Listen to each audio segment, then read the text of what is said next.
Hello students, welcome to commerce classes.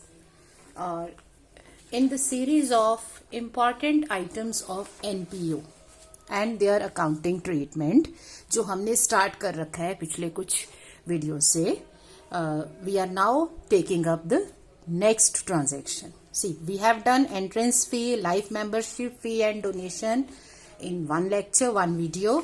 Then we devoted 3 videos to subscription because it's a very lengthy topic and it demands a lot of understanding. इसमें बहुत understanding की ज़रूरत है. Otherwise क्या है कि आप फॉर्मूले रटते रह जाओगे, ठीक है, और फिर भी आंसर नहीं आएंगे. बट अगर आप अंडरस्टैंडिंग रखते हो, आप चीज को समझ रहे हो कि हम क्या लिख रहे हैं, कहाँ लिख रहे हैं, तो आपको दिक्कत नहीं होगी, राइट. सो इसमें हमने पूरे मेथड स्टडी किए, मेथड ऑफ कैलकुलेशन, प्रेजेंटेशन देखा और इंफॉर्मेशन बेस देखा. अब हमारी नेक्स्ट ट्रांजैक्शन है special purpose receipts and payments. NPOs को कई बार कुछ स्पेशल पर्पस रिसीट्स मिलती हैं या पेमेंट्स जाती हैं. इसमें दोनों की इकट्ठे बात कर रहे हैं, ठीक है.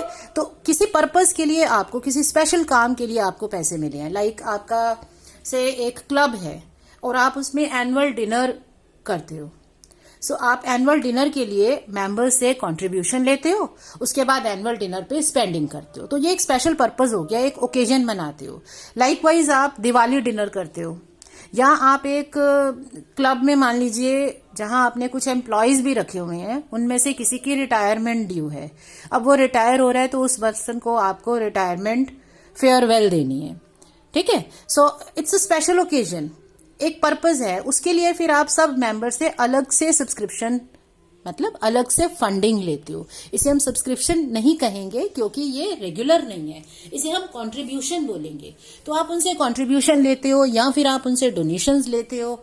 सो ये स्पेशल पर्पस रिसीट्स हैं या पेमेंट्स हैं. ये पेमेंट्स या रिसीट्स आपके अपने मेंबर्स के लिए भी हो सकती हैं और आउटसाइडर से भी हो सकती हैं. सो अगर हमें कोई भी अमाउंट रिसीव होता है किसी पर्पस के लिए, चाहे मेंबर से मिले या आउटसाइड से मिले, और उस पर एक्सपेंडिचर भी हो रहा है, तो उसको कैसे डील करेंगे. सो जो भी स्पेशल पर्पस रिसीट्स और पेमेंट्स हैं, आई होप इसका मतलब आपको समझ में आ गया. ये किसी पर्पस के लिए है, किसी पर्पस के लिए पैसा मिल भी रहा है, पैसा स्पेंड भी हो रहा है. सो इसको हम कैसे एडजस्ट करेंगे.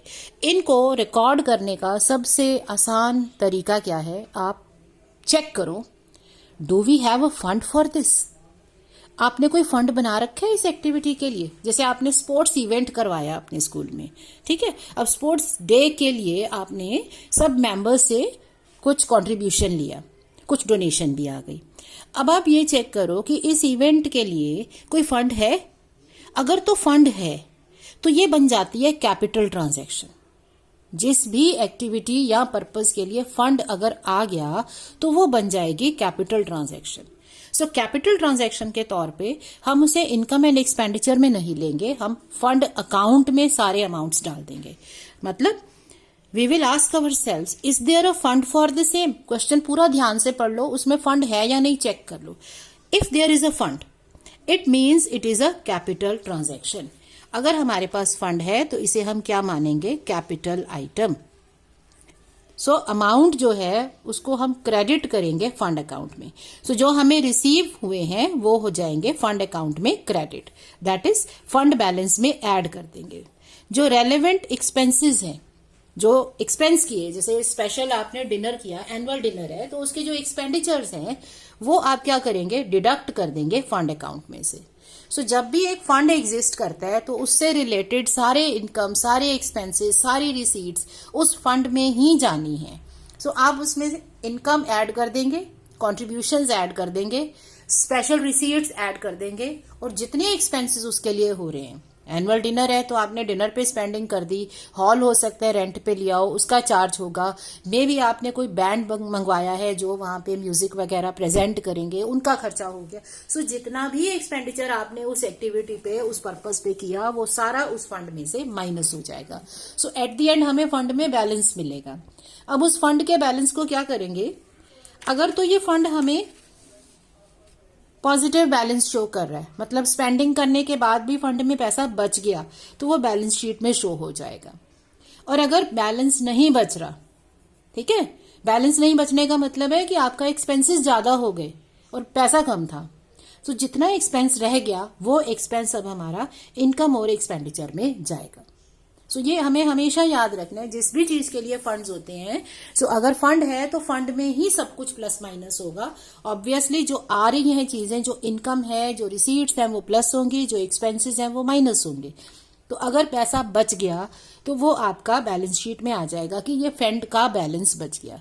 बट अगर बैलेंस नहीं बच रहा, अगर एक्सपेंसेस ही बढ़ गए, फंड नेगेटिव आ गया, ठीक है, फंड के टोटल जितनी रिसीट्स थी वो 1 लाख थी, बट आपने स्पेंडिंग कर दी 1,20,000 की, तो अब आपके पास 20,000 नेगेटिव बैलेंस है। सो फंड में नेगेटिव बैलेंस नहीं रहते हैं। नेगेटिव बैलेंस का मतलब होता है कि ये एक्सपेंडिचर है जो एडजस्ट नहीं हो सका।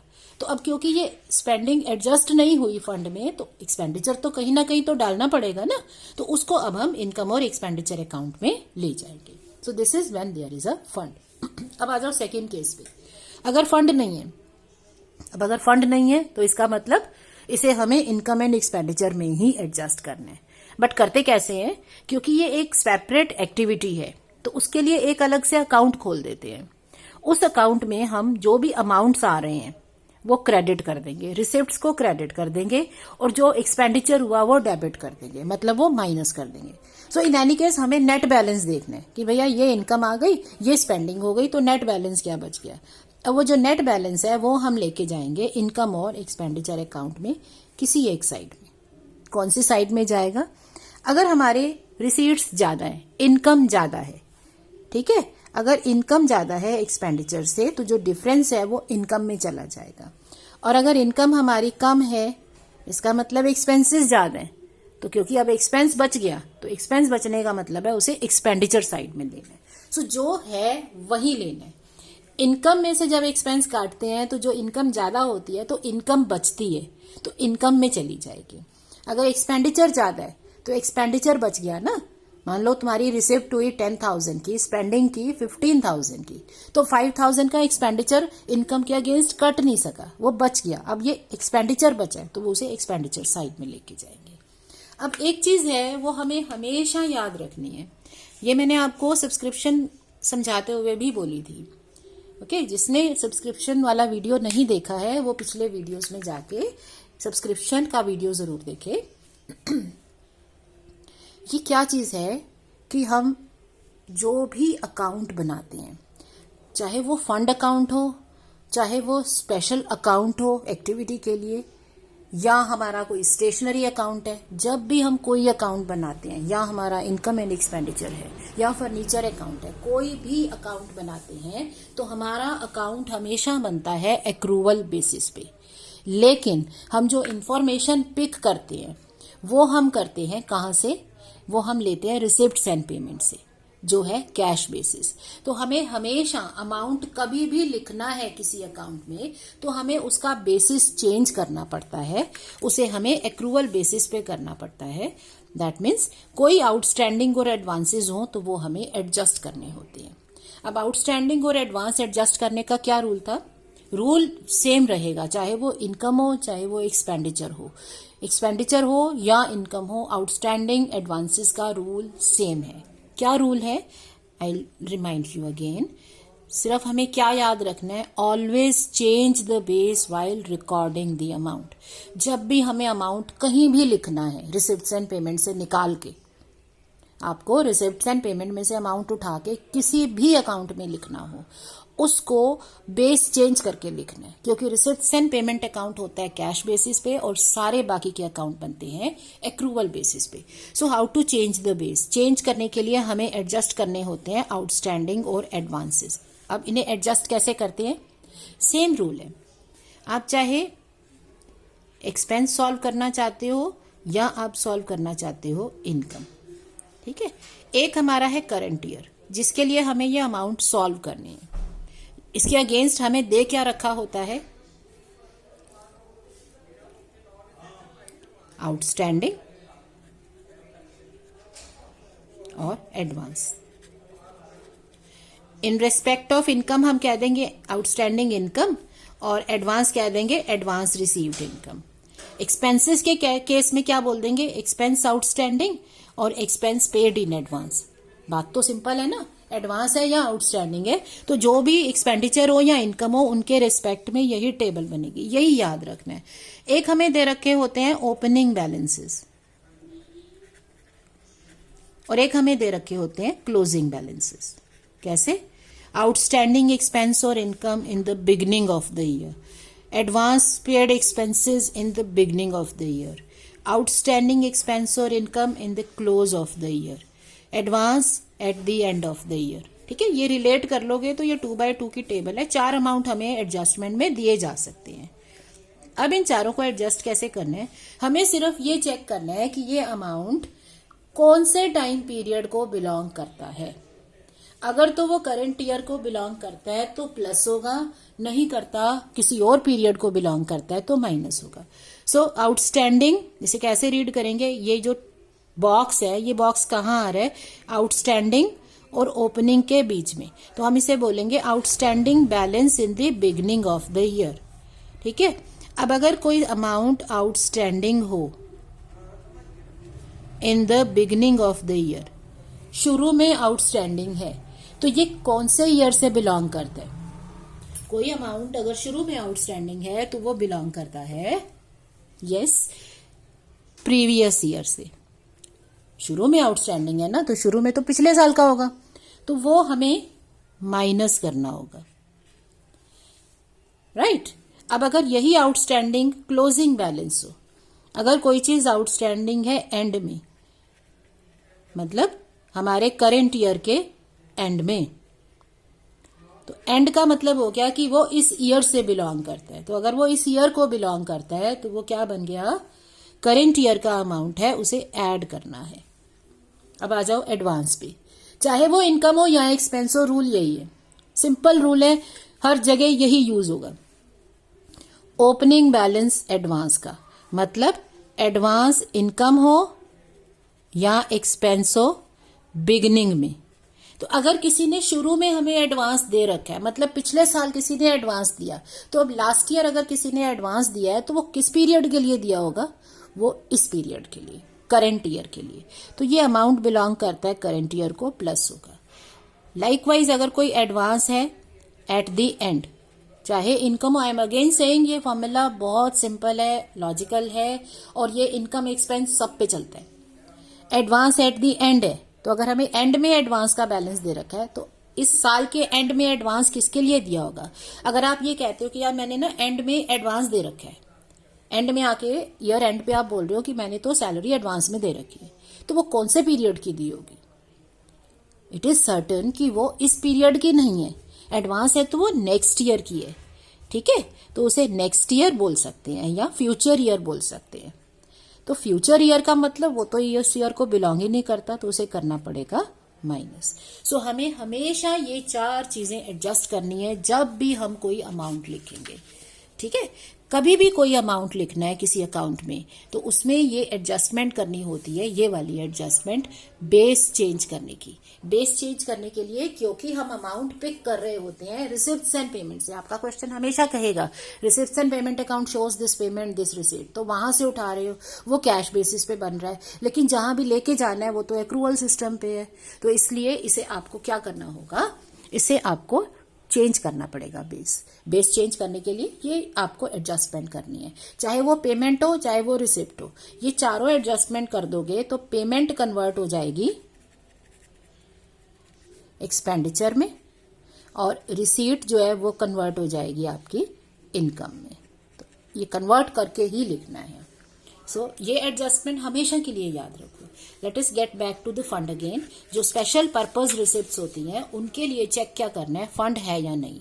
फंड है तो वो कैपिटल आइटम है, अब उसे फंड अकाउंट में जाना होगा, negative balance income and expenditure में आएगा, बाकी कुछ नहीं आएगा। अब अगर फंड नहीं है तो इसके लिए सेपरेट अकाउंट बना के जो बैलेंस बचता है, चाहे वो इनकम बचे या एक्सपेंडिचर बचे, जो बैलेंस बचेगा उसे हम लिखेंगे इनकम और एक्सपेंडिचर अकाउंट में। तो ये अब इनकम एंड एक्सपेंडिचर में आएगा। बैलेंस शीट में क्या आएगा फिर इसका, बैलेंस शीट में आएंगे बैलेंसेस। बैलेंसेस कौन से हैं, ये चारों बैलेंसेस। ये चारों बैलेंसेस जो है ये बैलेंस शीट का पार्ट है। ये बैलेंसेस बैलेंस शीट में आएंगे। ओपनिंग बैलेंस शीट में चले जाते हैं, closing balances closing balance sheet में जाएंगे। So let us revise it again. Special purpose transactions, ये हमें पढ़नी पड़ती हैं अपने क्वेश्चन में, ठीक है। सो जब आप receipts and payment account read कर रहे होंगे ना एक फुल फ्लेज क्वेश्चन के लिए, तो इस ट्रांजैक्शन को समझोगे कि कोई दिवाली की है, कोई एनुअल फंड एनुअल एक्टिविटीज़ के लिए है, कोई स्पोर्ट्स डे के लिए है, कोई टूर्नामेंट के लिए रिसिप्ट्स हैं, पेमेंट्स हैं। तो जो स्पेशल पर्पस ट्रांजैक्शंस हैं, ट्रांजैक्शंस का मतलब हो गया बोथ, रिसीट भी हो सकती हैं, पेमेंट भी हो सकती हैं। तो इनको कैसे चेक करेंगे हम? दो कैटेगरीज में। If fund exists for the same,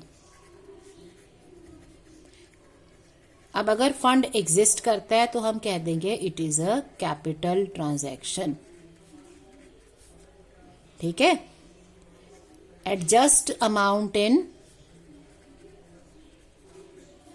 fund account, amount को फंड में एडजस्ट करो, तो रिसिप्ट्स को ऐड करो और एक्सपेंसेस को माइनस करो।